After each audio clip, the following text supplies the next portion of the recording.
আল্লাহর ব্যাপারে নিরাশ হবেন না, তার দয়ার প্রতি আশা হারাবেন না।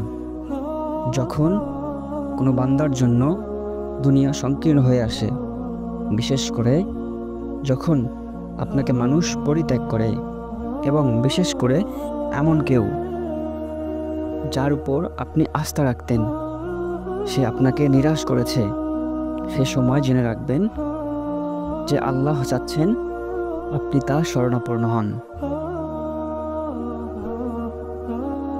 আপনি তার শরণাপন্ন হন।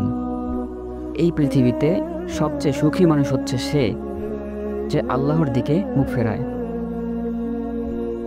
তাই আল্লাহর প্রতি নিরাশ হবেন না, ধৈর্য ধারণ করুন এবং আল্লাহর পথে ফিরে আসুন, যার বিনিময়ে আপনাদের উত্তম প্রতিদান দেওয়া হবে।